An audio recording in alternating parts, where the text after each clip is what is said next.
नमस्कार, जोहार। मैं नेहा सिंह और आप देख रहे हैं न्यूज झारखंड। समय हो चला है झारखंड की खबरों को जानने का, उससे अपडेट होने का।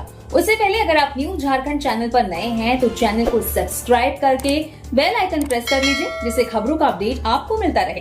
तो चलिए जानते हैं आज की सुबह से लेकर शाम तक की बड़ी खबरों को।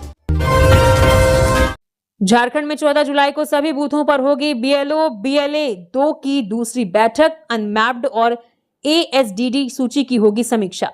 झारखंड में मतदाता सूची के विशेष गहन पुनरीक्षण SIR अभियान के तहत 14 जुलाई को राज्य के सभी मतदान केंद्रों पर BLO और BLA 2 की दूसरी बैठक सह चुनाव पाठशाला आयोजित की जाएगी। बैठक सुबह 11 बजे से दोपहर 12 बजे तक होगी। निर्वाचन आयोग ने इस संबंध में पोस्टर जारी कर सभी संबंधित पक्षों से सक्रिय भागीदारी की अपील की है।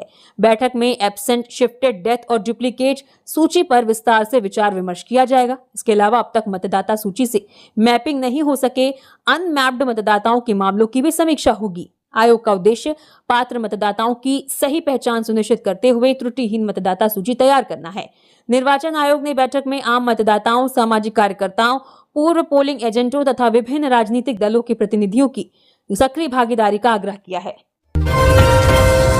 सरायकेला के संजय नदी में नहाने गए शिक्षक की डूबने से मौत, 18 घंटे बाद मिला शव। सरायकेला खरसावां जिले की संजय नदी में शनिवार को नहाने गए 35 वर्षीय शिक्षक जितेन महतो की गहरे पानी में डूबने से मौत हो गई।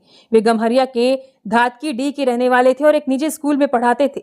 शनिवार को जब वे अपने रिश्तेदारों के साथ नदी में नहा रहे थे तभी अचानक तेज बहाव की चपेट में आ गए।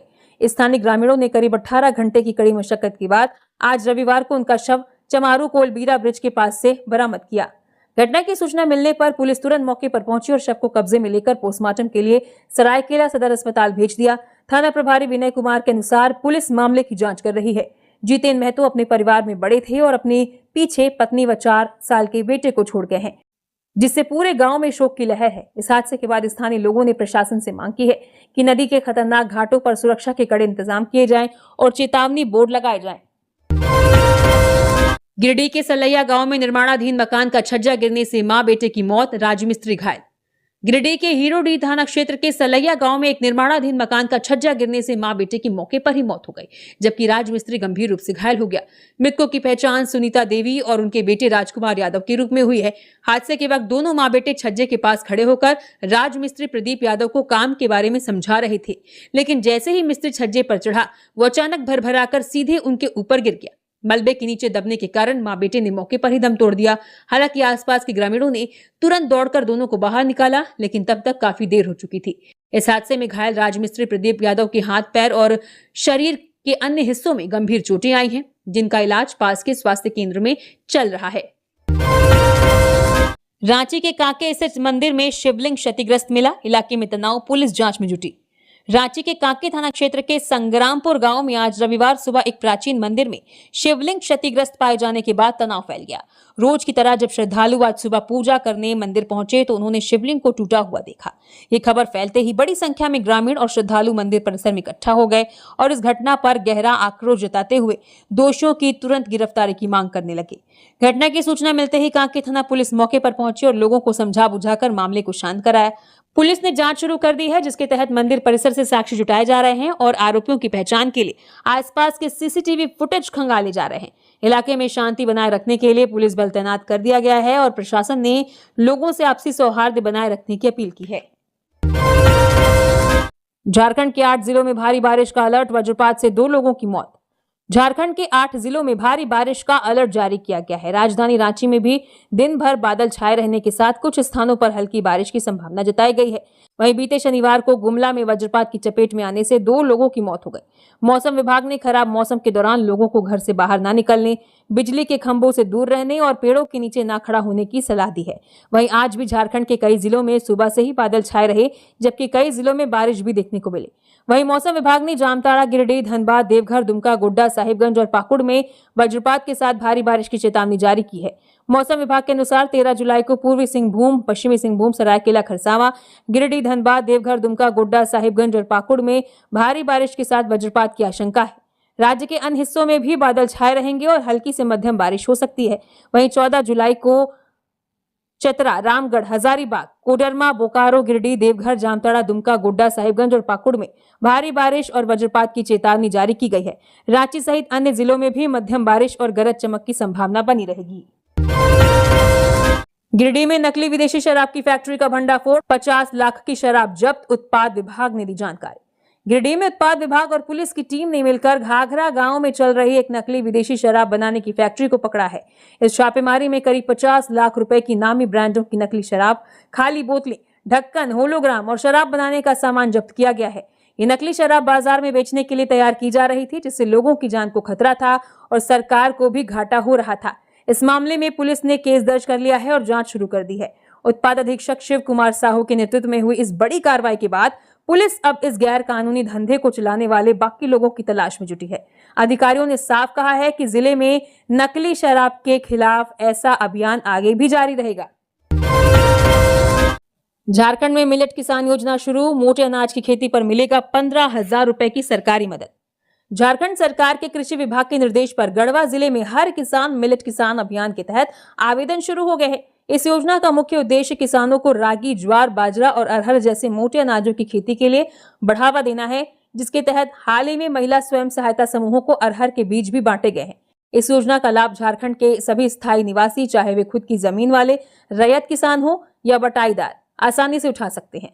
योजना के तहत मिलेट की खेती करने वाले किसानों को प्रति एकड़ 3,000 रुपए की प्रोत्साहन राशि दी जाएगी।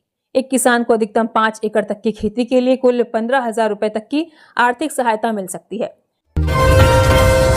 हैवान बना पिता, 15 वर्षीय बेटी की पीट पीट कर हत्या, बचाने आए बुजुर्ग की भी जान गई। दुमका में घरेलू विवाद ने खौफनाक रूप ले लिया जब एक पिता हैवान बन बैठा। आरोपी हड्डडुआ मंडल ने अपनी ही 15 वर्षीय पुत्री पुड़की कुमारी को बेरहमी से पीट पीट कर मौत के घाट उतार दिया। घटना बीते शनिवार देर शाम की है। प्रत्यक्षदर्शियों के अनुसार मामले विवाद ने अचानक हिंसक रूप ले लिया और गुस्से में बेकाबू पिता ने बेटी पर ताबड़तोड़ हमला कर दिया, जिससे उसकी मौके पर ही दर्दनाक मौत हो गई। हंगामा सुनकर बीच बचाव करने पहुंचे चचेरे चाचा 60 वर्षीय सरजू मंडल को भी आरोपी ने नहीं बख्शा। उसने ईंट से वार कर उन्हें गंभीर रूप से घायल कर दिया, जिन्हें आनन फानन में इलाज के लिए देवघर ले जाया गया, जहां आज रविवार को इलाज के दौरान उनकी भी मौत हो गई। घटना के बाद इलाके में सनसनी फैल गई। सूचना मिलते ही पुलिस ने त्वरित कार्रवाई करते हुए आरोपी हड्डडुआ मंडल को गिरफ्तार कर लिया है। पुलिस पूरे मामले की गंभीरता से जांच में जुटी है। बढ़ा मलेरिया का खतरा, एमजीएम अस्पताल की नर्स संक्रमित, मानगो के 36 वार्डों में विशेष अभियान। जमशेदपुर शहर में मलेरिया के बढ़ते मामलों ने स्वास्थ्य विभाग की चिंता बढ़ा दी है। अब इस संक्रमण की चपेट में स्वास्थ्य कर्मी भी आने लगे हैं। एमजीएम अस्पताल के पीआईसीयू वार्ड में कार्यरत एक महिला नर्स मलेरिया से संक्रमित पाई गई है। वो मानगो नगर निगम क्षेत्र के डिमना हिल व्यू कॉलोनी की रहने वाली है। वो पिछले गुरुवार से एमजीएम अस्पताल के 5वें तल्ले स्थित आईसीयू में भर्ती हैं। डॉक्टरों के अनुसार शनिवार को उनकी तबियत में पहले की तुलना में काफी सुधार हुआ है। उनका इलाज जारी है। शहर में लगातार बढ़ रहे मलेरिया के मामलों को देखते हुए मानगो नगर निगम व स्वास्थ्य विभाग ने मिलकर रोकथाम के लिए विशेष अभियान शुरू करने का निर्णय लिया है। इसके तहत मानगो नगर निगम के सभी 36 वार्डों में चरणबद्ध तरीके से फॉगिंग व एंटी लार्वा दवा का छिड़काव किया जाएगा। पाकुड़ स्टेशन पर ट्रेन से कटकर अज्ञात व्यक्ति की मौत, ओवरब्रिज के पास मिला शव, जीआरपी ने बॉडी कब्जे में लिया।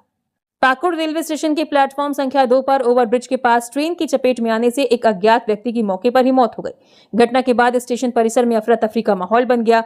मृतक का शव प्लेटफॉर्म संख्या 2 पर ओवरब्रिज के समीप रेलवे स्टेशन के किनारे कटा हुआ पाया गया। सूचना मिलते ही जीआरपी के अधिकारी और जवान मौके पर पहुंचे और घटनास्थल का जायजा लिया। घटना के बाद जीआरपी ने तत्काल कार्रवाई करते हुए आसपास मौजूद यात्रियों से मृतक की पहचान के लिए पूछताछ की, लेकिन किसी ने भी उसे पहचानने से इनकार कर दिया। स्टेशन पर मौजूद अन्य लोगों से भी जानकारी जुटाने की कोशिश की गई, पर कोई सुराग नहीं मिला। यात्रियों के अनुसार आशंका जताई जा रही है कि संभवतः देर रात या सुबह के समय ट्रेन में चढ़ने या उतरने के दौरान वो व्यक्ति हादसे का शिकार हुआ होगा। फिलहाल जीआरपी ने शव को अपने कब्जे में लेकर पोस्टमार्टम के लिए भेजने की प्रक्रिया शुरू कर दी है। साथ ही मृतक की पहचान सुनिश्चित करने के प्रयास तेज कर दिए गए हैं ताकि उसके परिजनों को सूचना दी जा सके। पुलिस का कहना है कि हर पहलू को ध्यान में रखकर जांच की जा रही है। एक ही दिन 3 थाना क्षेत्रों में चेन स्नैचिंग, गिरिडीह में बाइक सवारों ने जेवर झपटे, घटना सीसीटीवी में हुई कैद। शनिवार को गिरिडीह में एक ही दिन नगर मुफस्सिल और पचंबा थाना क्षेत्र में चेन स्नैचिंग की 3 वारदातों से हड़कंप मच गया। पहली घटना शाम करीब 7 बजे नगर थाना क्षेत्र के बरगंडा में हुई, जहां सैर पर निकली आशा देवी के गले से बाइक सवार 2 बदमाशों ने करीब 4 लाख रुपए की सोने की चेन झपट ली। ये पूरी घटना सीसीटीवी कैमरे में कैद हो गई। दूसरी घटना मुफस्सिल थाना क्षेत्र के सिहोडीह में हुई, जहां रिश्तेदार के घर से लौट रही संगीता देवी के गले से हेलमेट पहने 2 बदमाशों ने करीब 1.5 लाख रुपए की चेन छीन ली। तीसरी वारदात पचंबा थाना क्षेत्र के कृष्णा नगर में दिन दहाड़े हुई, जहां सोनी कुमारी अपने बच्चों को ट्यूशन छोड़ने जा रही थी। अपाची बाइक सवार बदमाशों ने उन्हें भी निशाना बनाकर जेवर झपट लिया। लगातार 3 घटनाओं के बाद इलाके में दहशत और लोगों में आक्रोश है। पीड़ित महिलाओं ने तुरंत पुलिस को सूचना दी, जिसके बाद पुलिस ने तीनों मामलों की जांच शुरू कर दी है। सीसीटीवी फुटेज खंगाले जा रहे हैं और बदमाशों की पहचान कर गिरफ्तारी के प्रयास तेज कर दिए गए हैं। साथ ही स्थानीय लोगों ने पुलिस गश्ती बढ़ाने और सुरक्षा व्यवस्था मजबूत करने की मांग की है। ड्रीम्स के बाद अब मोरहाबादी में चला बुलडोजर। उसूलाइन की 10वीं की छात्रा लक्ष्मी हुई बेघर। रांची के मोरहाबादी मैदान के पास नगर निगम ने बिना किसी पूर्व सूचना या नोटिस के अतिक्रमण हटाओ अभियान चलाकर एक आदिवासी परिवार का घर और दुकान तोड़ दिया। इस कार्रवाई से परिवार के सामने रहने और रोजी रोटी का संकट खड़ा हो गया है। लगातार हो रही बारिश के बीच पूरा परिवार खुले आसमान के नीचे रहने को मजबूर है। इससे पहले रिम्स की जमीन से भी कई आदिवासी परिवारों को हटाया गया था, जिससे लोगों में काफी दुख और नाराजगी है। इस घटना का सबसे बुरा असर 10वीं कक्षा में पढ़ने वाली छात्रा लक्ष्मी मुंडा पर पड़ा है, जो एक वैज्ञानिक बनना चाहती है। जब वो स्कूल से लौटकर आई तो उसका घर मलबे में तब्दील हो चुका था और उसकी किताबें कॉपियां बारिश में भीग चुकी थी। पीड़ित परिवार ने प्रशासन से रहने के लिए दूसरी जगह और आर्थिक नुकसान के लिए मुआवजे की मांग की है, ताकि बच्ची की पढ़ाई और उनका जीवन फिर से पटरी पर लौट सके। झारखंड में 300 से ज्यादा सड़क पुल टेंडर अटके, 15 जुलाई तक निपटारे की डेडलाइन। झारखंड के ग्रामीण कार्य विभाग ने राज्य में 300 से अधिक लंबित रोड और पुल निर्माण टेंडरों को लेकर सख्ती दिखाई है और इन्हें हर हाल में 15 जुलाई तक पूरा करने का आदेश दिया है। इसके साथ ही आदिम जनजाति क्षेत्रों को जोड़ने वाली पीएम जन मन योजना के तहत स्वीकृत 139 सड़कों और 127 पुलों के री टेंडर का काम 20 जुलाई तक निपटाने की समय सीमा तय की गई है। विभागीय सचिव मनोज कुमार ने इस काम में हो रही देरी पर नाराजगी जताई है, क्योंकि टेंडर लटके होने के कारण मुख्यमंत्री ग्राम सड़क योजना सहित कई महत्वपूर्ण विकास योजनाएं रुकी हुई हैं। इस कड़े निर्देश के बाद विभाग के इंजीनियरों और अधिकारियों ने टेंडर प्रक्रिया में तेजी ला दी है, ताकि निर्माण कार्य जल्द से जल्द शुरू हो सके। हालांकि कुछ इंजीनियरों का मानना है कि समय सीमा कम होने के कारण तय वक्त पर सारा काम पूरा होने में थोड़ी मुश्किल आ सकती है। दूसरी ओर मुख्य अभियंता मनोहर कुमार ने भरोसा दिया है कि अधिकतर टेंडरों पर निपटारा कर लिया गया है और बची हुई समस्याओं को सुलझाकर बाकी टेंडर भी जल्द ही फाइनल कर दिए जाएंगे। सरायकेला सदर अस्पताल में प्रसूता की मौत पर बवाल, परिजनों ने लगाया लापरवाही का आरोप। सरायकेला सदर अस्पताल में एक प्रसूता की मौत के बाद आज रविवार सुबह अस्पताल परिसर में परिजनों ने जमकर हंगामा किया। परिजनों ने अस्पताल प्रबंधन और ड्यूटी पर मौजूद चिकित्सकों पर इलाज में लापरवाही का आरोप लगाते हुए कार्रवाई की मांग की। वहीं अस्पताल प्रशासन का कहना है कि महिला पहले से ही गंभीर एनीमिया से पीड़ित थी और उसकी हालत अस्पताल पहुंचने के समय ही काफी नाजुक थी। जानकारी के अनुसार कांदागोड़ा गांव निवासी गुरापूर्ति अपनी पत्नी शुरूपूर्ति को शनिवार रात करीब 8 बजे प्रसव पीड़ा होने पर सरायकेला सदर अस्पताल लेकर पहुंचे थे। परिजनों का कहना है कि भर्ती करते समय महिला की स्थिति सामान्य थी। उन्हें उम्मीद थी कि सुरक्षित प्रसव हो जाएगा। आरोप है कि रात भर मरीज की समुचित चिकित्सकीय निगरानी नहीं की गई और समय पर आवश्यक उपचार नहीं मिलने के कारण उसकी मौत हो गई। प्रसूता महिला के पति गुरापूर्ति ने बताया कि उन्होंने कई बार अस्पताल कर्मियों और चिकित्सकों से सहायता की गुहार लगाई, लेकिन उनकी बात पर गंभीरता से ध्यान नहीं दिया गया।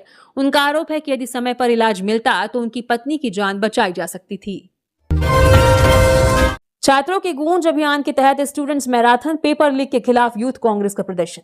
रांची के मोरहाबादी में आज रविवार को कांग्रेस ने छात्रों की गूंज अभियान के तहत एक छात्र मैराथन का आयोजन किया, जिसका मकसद देश में बार बार हो रहे पेपर लीक के खिलाफ आवाज उठाना और परीक्षाओं को साफ सुथरा बनाने की मांग करना था। इस दौड़ में भारी संख्या में छात्रों और युवाओं ने हिस्सा लिया। कार्यक्रम में यूथ कांग्रेस के राष्ट्रीय अध्यक्ष उदय भानचिब, कन्हैया कुमार और झारखंड की मंत्री शिल्पी नेहा तिर्की जैसे कई बड़े नेता शामिल हुए, जिन्होंने युवाओं के हक में अपनी बात रखी। वहां मौजूद नेताओं ने केंद्र सरकार पर निशाना साधते हुए कहा कि पेपर लीक होने से गरीब और मध्यम वर्ग के मेहनती बच्चों का भविष्य बर्बाद हो रहा है। मंत्री शिल्पी नेहा तिर्की ने कहा कि परीक्षाओं में गड़बड़ी से युवाओं का भरोसा टूटा है, इसलिए शिक्षा व्यवस्था में सुधार होना जरूरी है। कांग्रेस नेताओं ने भरोसा दिलाया कि राहुल गांधी के नेतृत्व में पार्टी इस अन्याय के खिलाफ संसद से लेकर सड़क तक छात्रों के साथ खड़ी रहेगी। कोडरमा में नेपाली दंपति के बीच मारपीट, पत्नी की मौत, सिर पर गहरा जख्म, कपड़ों में नहीं लगा था खून, नेपाल भागने से पहले पकड़ाया। कोडरमा की मिटको कॉलोनी में शनिवार को एक नेपाली महिला रेशमा की संदिग्ध मौत हो गई। वो अपने पति सुनील और 2 बच्चों के साथ एक बिजनेसमैन के घर रहकर साफ सफाई का काम करती थी। मकान मालिक के मुताबिक पति पत्नी दोनों शराब पीते थे और अक्सर उनके बीच झगड़ा होता था। इस मामले का पता तब चला जब परिवार वाले छिपकर महिला की लाश को नेपाल ले जाने की कोशिश कर रहे थे, लेकिन पुलिस ने उन्हें रास्ते में ही पकड़ लिया। इस घटना में पति और बच्चों की बातें अलग अलग हैं। पति सुनील का कहना है कि पत्नी ने बहुत ज्यादा शराब पी रखी थी और वो खुद घर से बाहर था, लेकिन बच्चों ने पुलिस को बताया कि झगड़े के दौरान पापा ने मम्मी को धक्का दिया, जिससे उनका सिर कुएं की लोहे की जाली से टकरा गया। महिला के सिर पर चोट है, पर शरीर या कपड़ों पर खून नहीं मिला, जिससे लगता है कि सबूत मिटाए गए हैं। पुलिस अब पोस्टमार्टम रिपोर्ट का इंतजार कर रही है। दिव्यांगों के अधिकार की आस में जारी है जंग। 704 दिनों से ओम प्रकाश धरने पर, किसी दिन तो मिलेगा अपना हक। धनबाद के ओम प्रकाश चौहान पिछले 703 दिन से दिव्यांगों के हक के लिए धरने पर बैठे हैं। वे पहले एक प्रज्ञा केंद्र में काम करते थे, जहां उन्हें सरकारी योजनाओं और दिव्यांगों के अधिकारों की अच्छी जानकारी मिली। जब उन्होंने देखा कि जरूरतमंदों को उनका हक नहीं मिल पा रहा है, तो उन्होंने इसके खिलाफ आवाज उठाने की ठान ली और उनका ये प्रयास अब एक बड़ा आंदोलन बन चुका है। इस हक की लड़ाई के साथ साथ वे अपने परिवार का खर्च भी खुद उठा रहे हैं। दिन भर धरने पर बैठने के बाद वे शाम को फूड डिलीवरी का काम करते हैं। धनबाद में रह रही अपनी पत्नी और 2 छोटे बच्चों से दूर रहने के बावजूद उन्हें पूरा भरोसा है कि सरकार एक दिन उनकी बात जरूर सुनेगी। इंटरनेशनल मिक्स्ड मार्शल आर्ट्स में गोड्डा के देवगन मरांडी 3 साल में 14 फाइट्स, 11 जीते। एनडीए की तैयारी के दौरान फाइटिंग में इंटरेस्ट जगा। झारखंड के गोड्डा जिले के ललमटिया स्थित नीम काला गांव के रहने वाले देवगन मरांडी ने इंटरनेशनल मिक्स्ड मार्शल आर्ट्स में शानदार प्रदर्शन कर पूरे राज्य का नाम रोशन किया है। हाल ही में कोलकाता में आयोजित भारत नेपाल इंटरनेशनल एमएमए प्रतियोगिता में उन्होंने जीत दर्ज की। महज 3 साल के करियर में देवगन 14 फाइट्स लड़ चुके हैं, जिनमें 11 मुकाबलों में जीत हासिल की है। इंटरनेशनल स्तर पर पहुंचने से पहले उन्होंने उत्तराखंड, दिल्ली, गोवा और छत्तीसगढ़ में राष्ट्रीय स्तर की प्रतियोगिताओं में भी अपनी प्रतिभा का दम दिखाया। देवगन ने 2023 में एनडीए की तैयारी के लिए दिल्ली का रुख किया था, लेकिन असफलता के बाद उनके रूम पार्टनर ने उन्हें फाइटिंग की दुनिया से परिचित कराया। इसके बाद हाउस ऑफ ग्लैडिएटर्स एकेडमी में कड़ी मेहनत और लगातार ट्रेनिंग ने उन्हें अंतर्राष्ट्रीय खिलाड़ी बना दिया। साधारण परिवार से आने वाले देवगन के पिता ईसीएल से सेवानिवृत्त हैं, जबकि मां गृहिणी है। जीत के बाद गांव लौटने पर उनका भव्य स्वागत हुआ। अब उन्होंने आगे देश के लिए और बेहतर प्रदर्शन करने के उद्देश्य से मुख्यमंत्री से आर्थिक सहायता और ईसीएल से स्पॉन्सरशिप की मांग की है। उनकी सफलता आज पूरे गोड्डा और झारखंड के युवाओं के लिए प्रेरणा बन गई है। चेन्नई में मजदूर की संदिग्ध मौत, शव गांव पहुंचते ही पसरा मातम। मसलिया प्रखंड के रांगाटाण गांव खुटोजोरी पंचायत के रहने वाली प्रवासी मजदूर रोहित राय की चेन्नई में संदिग्ध परिस्थितियों में मौत हो गई। रोहित करीब 1 महीने पहले काम की तलाश में अपने एक पड़ोसी के साथ चेन्नई गए थे, जहां रहस्यमय तरीके से उनकी जान चली गई। कानूनी प्रक्रिया पूरी होने के बाद शनिवार तड़के जैसे ही उनका शव पैतृक गांव पहुंचा, पूरे इलाके में शोक की लहर दौड़ गई। अंतिम दर्शन के लिए बड़ी संख्या में ग्रामीण इकट्ठा हुए और शनिवार सुबह ही उनका अंतिम संस्कार कर दिया गया। इस हादसे से रोहित के परिवार पर दुखों का पहाड़ टूट पड़ा है और उनके परिजनों का रो रो कर बुरा हाल है। रोहित अपने परिवार के एकमात्र कमाने वाले सदस्य थे। उनके अचानक चले जाने से उनकी वृद्ध माता, भाई और बहन के सामने अब आजीविका और रोजी रोटी का बहुत बड़ा संकट खड़ा हो गया है। जमशेदपुर के मानगो डिमना रोड पर चोरों का धावा, एक ही रात कई दुकानों के ताले तोड़ की चोरी। जमशेदपुर के मानगो डिमना रोड बाजार में शनिवार की रात चोरों ने एक साथ 10 से 12 दुकानों के ताले तोड़कर बड़ी चोरी की। चोरों ने ज्यादातर किराना दुकानों को निशाना बनाया और गल्ले में रखे सारे पैसे और कीमती सामान लेकर भाग गए। आज रविवार सुबह जब दुकानदार पहुंचे तो टूटे ताले देखकर हैरान रह गए। कुछ दुकानदारों के मजबूत लॉक होने की वजह से वे चोरी होने से बच गई। इस घटना से बाजार के दुकानदारों में डर का माहौल है और उन्होंने पुलिस से रात में गश्त पेट्रोलिंग बढ़ाने की मांग की है। सूचना मिलते ही मानगो थाना पुलिस ने मौके पर पहुंचकर जांच शुरू कर दी है और आसपास के सीसीटीवी फुटेज खंगाल रहे हैं। पुलिस का कहना है कि सबूतों के आधार पर चोरों का पता लगाया जा रहा है, उन्हें जल्द ही पकड़ लिया जाएगा। कांड्रा बाजार में पुलिस का फ्लैग मार्च, दुकानदारों को अतिक्रमण हटाने व यातायात नियम मानने की चेतावनी। सरायकेला जिले के कांड्रा थाना क्षेत्र में शनिवार को कानून व्यवस्था को मजबूत बनाए रखने और लोगों में सुरक्षा का भरोसा बढ़ाने के उद्देश्य से पुलिस ने विशेष पैदल गश्ती व फ्लैग मार्च निकाला। यह अभियान पुलिस अधीक्षक के निर्देश पर कांड्रा थाना प्रभारी के नेतृत्व में चलाया गया। फ्लैग मार्च थाना परिसर से शुरू होकर कांड्रा बस स्टैंड व मुख्य बाजार क्षेत्र तक निकाला गया। इस दौरान पुलिस टीम ने पूरे बाजार का निरीक्षण किया, सुरक्षा व्यवस्था का जायजा लिया, साथ ही लोगों से शांति व कानून व्यवस्था बनाए रखने में सहयोग करने की अपील की। पुलिस ने बाजार में मौजूद लोगों और दुकानदारों को यातायात नियमों का पालन करने के लिए भी जागरूक किया। अभियान के दौरान सड़क किनारे दुकान लगाकर अतिक्रमण करने वाले दुकानदारों को सख्त चेतावनी दी गई। पुलिस ने उन्हें निर्देश दिया कि वे सड़क पर दुकान लगाकर यातायात में बाधा उत्पन्न न करें। अधिकारियों ने कहा कि सड़क पर अतिक्रमण से वाहनों की आवाजाही प्रभावित होती है, आम लोगों को परेशानी होती है और दुर्घटनाओं की संभावना भी बढ़ जाती है। पलामू के मेदिनीनगर में अज्ञात वाहन की टक्कर से बाइक सवार युवक की मौत। मेदिनीनगर के लेस्लीगंज थाना क्षेत्र के कुंदरी गांव में शनिवार देर रात एक दर्दनाक सड़क हादसा हुआ, जिसमें 30 वर्षीय युवक साहिल कुमार की मौत हो गई। साहिल मूल रूप से सतबरवा थाना क्षेत्र के पोल गांव का रहने वाला था और शनिवार को किसी काम से बाइक लेकर लेस्लीगंज आया हुआ था। देर रात जब वो वापस अपने घर लौट रहा था, तभी कुंदरी गांव के पास एक अज्ञात 4 पहिया वाहन ने उसकी बाइक को जोरदार टक्कर मार दी, जिससे वो सड़क पर गिरकर गंभीर रूप से घायल हो गया। हादसे के बाद घायल साहिल को तुरंत मेदिनीनगर मेडिकल कॉलेज अस्पताल MMCH ले जाया गया, लेकिन डॉक्टरों ने जांच के बाद उसे मृत घोषित कर दिया। इस घटना की खबर मिलते ही अस्पताल पहुंचे परिजनों में कोहराम मच गया और उनका रो रो कर बुरा हाल है। फिलहाल पुलिस ने शव को अपने कब्जे में लेकर पोस्टमार्टम के लिए भेज दिया है और टक्कर मारकर भागने वाले अज्ञात वाहन की तलाश के साथ साथ हादसे के कारणों की जांच में जुटी है। कोडरमा में गैस टैंकर हाईवा के बीच टक्कर, कैबिन में फंसे ड्राइवर के लिए मसीहा बने ट्रक चालक, चेन खींचकर निकाला। रांची पटना राष्ट्रीय राजमार्ग NH20 पर कोडरमा घाटी के 9वां मील के पास आज रविवार सुबह एक गैस टैंकर और हाईवा ट्रक के बीच भीषण आमने सामने की टक्कर हो गई। इस हादसे में गैस टैंकर का चालक बिहार के छपरा निवासी 40 वर्षीय धर्मेंद्र यादव केबिन में बुरी तरह फंस गया और उसका पैर टूट गया। दुर्घटना के बाद सड़क के दोनों ओर वाहनों की लंबी कतार लग गई, जिससे करीब 2 घंटे तक यातायात पूरी तरह जाम रहा। सूचना मिलते ही पुलिस ने मौके पर पहुंचकर गाड़ियों को हटवाया और जाम खुलवाया।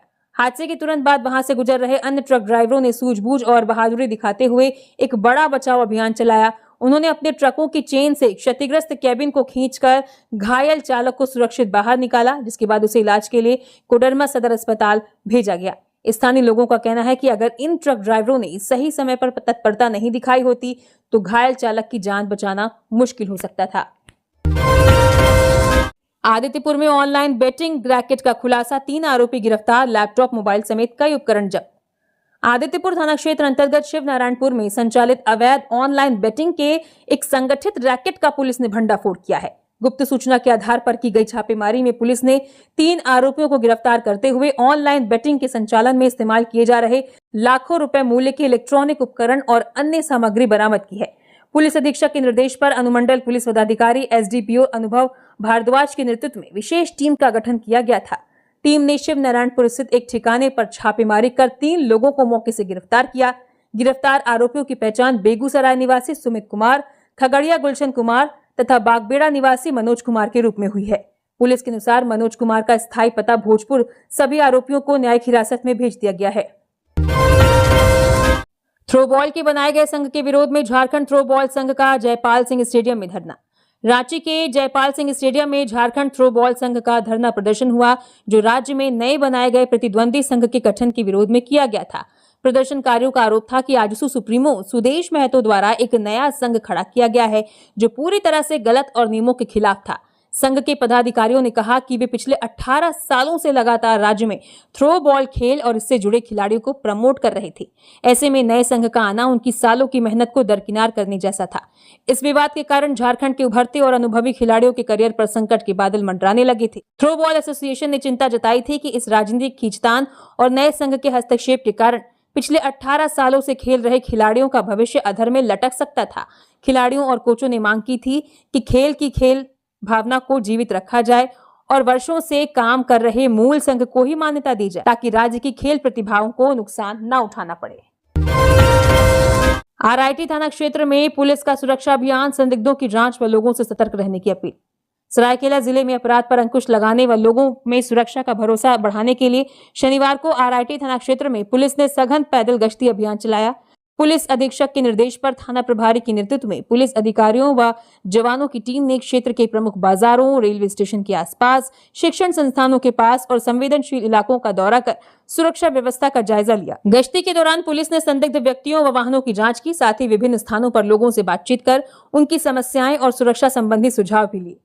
पुलिस अधिकारियों ने दुकानदारों, राहगीरों व स्थानीय नागरिकों को भरोसा दिलाया कि क्षेत्र में कानून व्यवस्था बनाए रखने के लिए लगातार निगरानी की जा रही है, साथ ही अपराधियों पर कड़ी नजर रखी जा रही है।